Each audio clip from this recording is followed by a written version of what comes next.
I still don't know, and I don't want to know what it really was. But it was. Yes, if anyone didn't know, I'm afraid of wells. In fact, I'm afraid of heights and wells. They're deep. Well, for me, it's high or deep. It doesn't matter. Falling is equally scary. Therefore, I am afraid of wells as much as of balconies on high floors. About one feeling overcomes me. I will fall, so I avoid both as much as possible. Well, if there is no opportunity, I tolerate it. I was 13 years old. I was a small-sized girl, but very confident. She looked like a child at all. Small, thin, pale but harmful, according to my mother. In fact, I was much stronger than it seemed from the outside. If someone stopped the horse or there was a burning hut, I was always ready. But life took care of me. There were no special horses or huts. School, friends, hiking, the ordinary life of an ordinary 7th grader. That summer, all my hiking plans ended before they started. My old grandmother was dying in Moscow. 93 years old, cancer, 3 surgeries, non-healing fistulas, anesthesia, bandages. There are a few weeks left, maybe a month or 2. Constant care was needed. Grandma was never left alone for a minute. She lived with her youngest daughter, my Aunt Lucy, and her husband, Uncle Lev. And it so happened that just at this moment the uncle goes to the hospital with a heart attack. Auntie, torn between 2 beloved people, runs along the route home, hospital, work, hospital, home. He doesn't have time to do anything. Accidentally falls and breaks his leg. My cousin Yura is currently in practice somewhere in Siberia where they cannot get through or reach in any other way. My aunt is calling my parents, urgently gathering a telephone family council. All the next of kin are unavailable at the moment. They are away, or they are old themselves. My dad is exhausted at work and won't be coming for the next couple of weeks. He was in Armenia, as far as I remember. And my mother had my sick younger brother with another purulent otitis media in her arms. I was the only one who was available, healthy, energetic, and full of plans for the beginning of the summer. It was, as I remember now, on May 26th.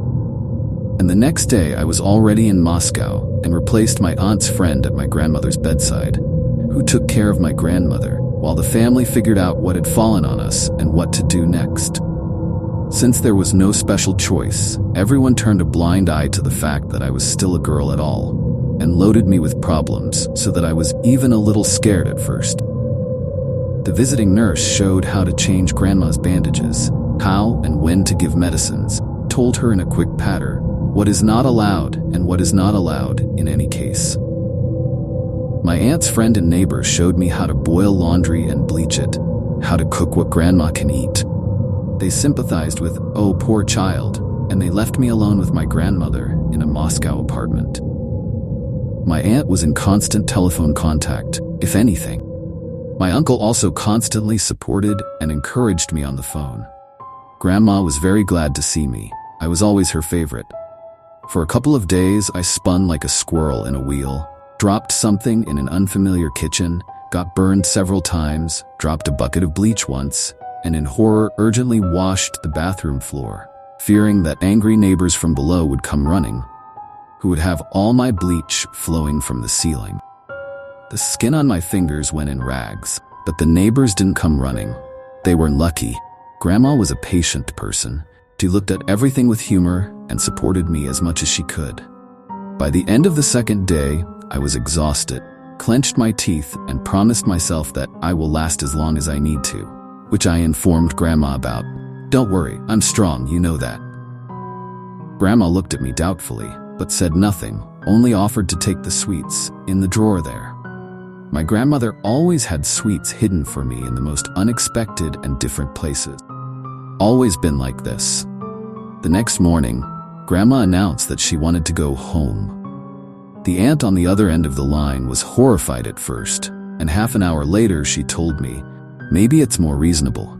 By evening, a car and a volunteer from among my uncle's many acquaintances were found, and the next morning, we were already taken 500 kilometers from Moscow to a small town on the Volga, where my grandmother lived all her life.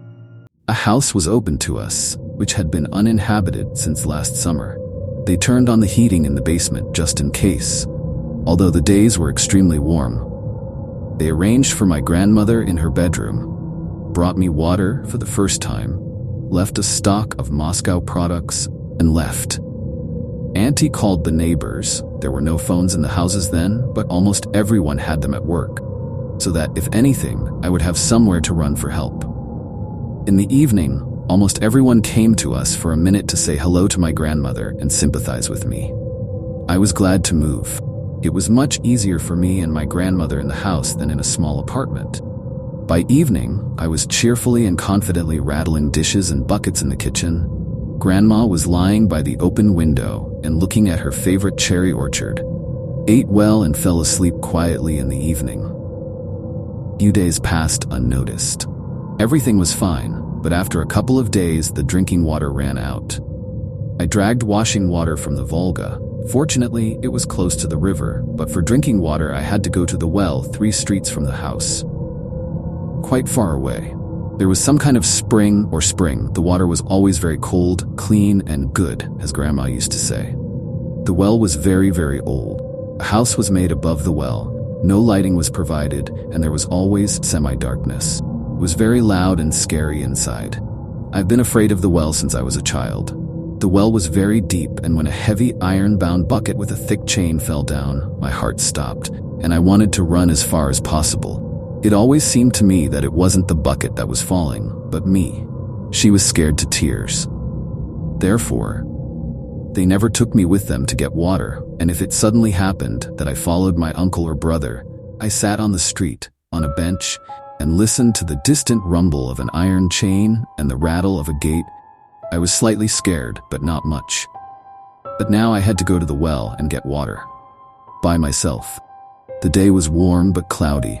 It was almost completely dark inside the well house. It smelled of water and cold. The bucket glistened wetly. The door creaked and tried to close tightly. I decided to lower the bucket carefully so that it would not rumble, but it turned out to be terribly heavy. I could not hold the handle, almost got a heavy collar from below in the jaw, miraculously jumped back, pressed myself against the wall, and froze there for an infinitely long time while the bucket rumbled inside the darkness. Then she turned the gate painfully slowly and heavily, and for some reason was very afraid to look at the bucket of black water. And I was afraid to bend over the well to grab the bucket and pull it towards me. It seemed to me that I couldn't hold it and it would drag me inside. I held on to stubbornness, almost cried, but I still managed to cope with myself and with the bucket. Pouring water, I spilled most of it. I had to do it all over again. By the end of the procedure, I was openly crying. My knuckles were knocked down by the collar until they bled, and a bruise was swelling on my shoulder. The bucket was still not full, but I couldn't stay here anymore, so I jumped out of the well house and trudged back to the house. The bucket was heavy, cut my arm, and my back immediately hurt. Top it all off, a group of boys from the next street appeared from somewhere around the corner, with whom we had been in contention since childhood. Or rather, my friends from our street were with them in the contours, and I was at the same time. In any case, the company, seeing my tearful face and generally pitiful appearance, bent under the weight of a bucket of water, fell in behind and accompanied me home, showering, course, not with compliment. I was proudly silent and tried to get home as soon as possible. The water splashed from the bucket, and I brought to the kitchen an insulting little well water. Realizing that I would now have to go to the well all the time, I sat down on the kitchen floor and cried hard, on my knees, over my heavy share. The words just popped into my head. Didn't sleep well at night. Everything hurt and ached. My shoulder, back, fingers on my right hand. I had some heavy dreams. My grandmother woke up several times during the night and asked for a drink. I brought her water, noting along the way that there was very little water left, and tomorrow I would have to go to the well again. I fell asleep again and had heavy dreams again. First thing in the morning, I always went to the small local store, product shop, for milk and fresh bread. The saleswoman, Aunt Panya, was a big and kind woman. Every morning she asked how her grandmother was very worried about her, and sympathized with her. This time, when she saw my hand, which was almost skinned to the bone, she burst out laughing and asked, "Where did you get so fucked up?" I complained to her about the well. It was scary and the gate was heavy. Aunt Panya wailed something like, "Can't you send a child there?" Where the neighbors are looking, there is no way to help. Q cooed sympathetically. Yes, we need to help somehow. Just a kid, to which I proudly replied, I can do it on my own, not a little one. Everyone cheered approvingly and moved on to gossip. While they were pouring milk for me and choosing some fried bread, I found out that the well was actually good, was not noticed in the bad. Previously, the girls almost got in line there because the water from the well, as it was believed, gives beauty and lures suitors. You just need to give something to the well. They say it's good to give gold if you don't mind. Previously, they say, girls threw rings and earrings there in order to get happiness for themselves. Recently, even someone tried to check the bottom of the well for gold. They found nothing. There is also a spring, and there is no bottom at all. And for so many years, no one drowned in the well. Someone fell there 3 times. They always survived. Although they fell, they were drowned on purpose. They didn't drown. People pulled them out. A good well, the right one. With milk, bread, and 2 creamy toffees in a bag, I naturally rushed straight to a good well. So far, the courage has formed and has not withered. Leaving the groceries on the street, feeling that fear was coming up again, I went inside the well house. At that time, I only had gold earrings in my ears. My mother's birthday present. Large, beautiful earrings, old work with real rubies. I fought like a lion for the right to wear them for the last 2 quarters at school, and out of stubbornness, I never took off the jewelry. I've been walking with them for the last 6 months. I was not a greedy girl, so I unbuttoned 1 earring and threw it into the well, then sent the second one there as well. Then I decided that the earrings would not be enough. I also had to talk. With difficulty, she squeezed out, "Here, this is a gift. You." And then it broke out. I sat down on a bench next to a bucket and gave out all the sorrows for the last 6 months. My grandmother is sick. My aunt and uncle are in hospitals. My dad is busy. My mom and my brother, I can't do anything. The bucket is heavy. The boys are nasty. I'm afraid of heights. My grandmother asks for a drink. Slept badly. My head hurts. A lot of washing. My hand is all bruised and the skin peels off. Everyone around is strangers. I constantly want to cry. Life, it's heavy. If someone had looked into the house at that moment, I'm afraid they would have sent me to the hospital. A child is sitting in a dark room over a bucket, hugging him and slightly howling, talking to someone who is unclear. Nevertheless, it felt better. I don't think I even cried anymore, just sniffed. I said that I would be back soon since I need at least some water, but I need to get it. And you don't want to, but I have to come every day because I can only bring half a bucket of water, and that's not enough at all. I'll even come twice, but what should I do? I'll take the milk home now and come back. The boys were waiting. They fell in behind and witted all the way on the topic. Now they go to the well with a can. They get milk in the well. What idiots these urban ones are. She was proudly silent, did not even look at them. I took a bucket in the closet and went to the well. The nasty boys were waiting for me again. In anticipation of the continuation of the entertainment, they fell in behind again. All the way we discussed the lack of feminine virtues in my frail carcass. I silently wished I could choke on it and shut up. I wasn't alone at the well. There was an uncle who lived 3 houses before ours. He got me water, entertained me with conversations, promised the boys to tear off their ears and other spare parts, carried my bucket in his own, walked me to the gate and said, "And the boys need a rocker," said goodbye and left. The next day, I took off my grandmother's old rocker from the wall of the barn, put 2 buckets on it, reasoning that twice half a bucket is a whole bucket. It was very convenient to walk with a rocker. I felt really beautiful. My back is straight, I walk smoothly so that the buckets don't swing, I train for the way back so that I spill less. Most of all, I was afraid to push the bucket into the well. I was afraid. I decided this way. I'll bump into you and jump out while it's falling, then I'll come back and twist the gate. I came and was surprised to find that the water in the well had risen, and now its level was only 1.5 meters below the log house.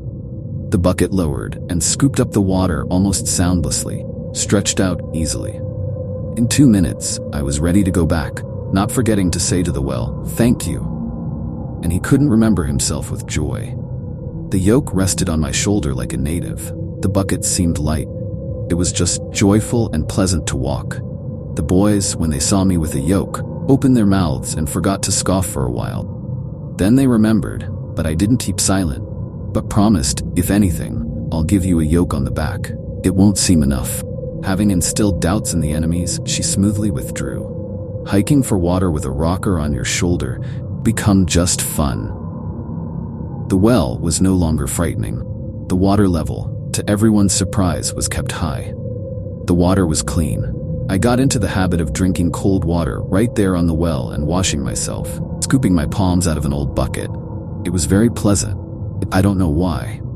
The boys didn't tease me anymore, even if they met me. They didn't say anything offensive. They looked at me thoughtfully. I brought plenty of water. Even my grandmother's fistulas began to be washed with well water and not boiled river water. Before, Grandma began to feel better, even sometimes got up and went out into the garden to sit under the cherries. The household affairs got better, and even there was free time, just to sit and talk with my grandmother. We had a very good time together. The neighbors ran in and sent greetings from aunts and uncles, who regularly called to find out how we are there. And we were very good. The weather was wonderful. The summer was warm, but not hot. Everything was blooming in the garden. Strawberries were climbing on the beds by themselves. All sorts of herbs and vegetables were growing in the weeds, which I did not have time to weed out, although I tried. Under the guidance of my grandmother, I even planted some potatoes. In the basement, there was a basket with old sprouted potatoes. I got my first lesson in gardening and gardening. A month has passed and the second one has begun. Omitting the details, my grandmother and I lived there all summer until the September cold weather. Grandma got stronger and lived for a few more months until the next spring. And, to the surprise of others, in a few weeks, and a very child, I transformed into a girl, and that's how they began to call me in the store. What's funny is that you can't say that the shapes became magnificent or the beauty suddenly came extraordinary. Everything seemed to remain as it was. The attitude of others changed dramatically. The young summer residents who had arrived, seeing me with a yoke, gathered in small herds and vied with each other to offer help. Sometimes I even agreed, and they brought me so much water for washing that I could forget about buckets for a couple of days. I stubbornly dragged the well water on my own once a day. In early August, a neighbor came to my grandmother to talk. In fact, I came to woo my Vovka. Vovka was a friend of my cousin Yura, studied to be a doctor in Moscow, came to his mother, and here I am with a yoke. Vovka was smitten on the spot. He couldn't even sleep. He did not recognize me, and for a couple of days he was worried about the unknown. Who is this nymph with a scythe to the waist, in a sundress and with a rocker? When his mother opened his eyes to him, Vovka was shy and sent his mother to find out if the heart of the beauty is busy. I laughed a lot, but I adapted Vova to the household as an old friend, pulling weeds, carrying water from the river, entertaining my grandmother when I'm busy. She refused to get married, citing insufficient age. Promised to think about it later. Before September, 3 more confessions of tender feelings were received, and the same answer was given. Then I'll think. Now I don't have time. I got 3 more confessions of tender feelings before September, and the same answer was given. Then I'll think. Now I don't have time. I don't have time for different nonsense. When my aunt and uncle finally arrived, whom I was very glad to see, since I love them both very much, they both looked at me suspiciously and questioned me. According to them, I looked like an unusually healthy girl. The usual pallor had disappeared somewhere. A blush formed on my cheeks. My back was straight, my arms were smooth, and my gait was like a swan. Auntie made a deep conclusion about the benefits of village life for a city child. Fresh air, this and that. My dad, who came to pick me up, looked at me doubtfully. In general, he expressed himself as, "You have matured a lot." They blamed it on the fact that I had a difficult summer. In a sense, it's true. It wasn't easy for me, considering that I had to work as an adult. But this summer always comes back to me as a gift. And the feeling of cold, fresh water in the palms, and the smell of cleanliness, a sense of peace and self-confidence. Despite hard work, my hands were always smooth and white. All abrasions healed by morning, calluses did not form. Mom noticed this and wrote a note in school, so I had to go to Sukumi with my dad until September. And there I received 2 marriage proposals, which my dad was horrified by. But I did not marry, although I was almost tempted by gold and old tales of treasures.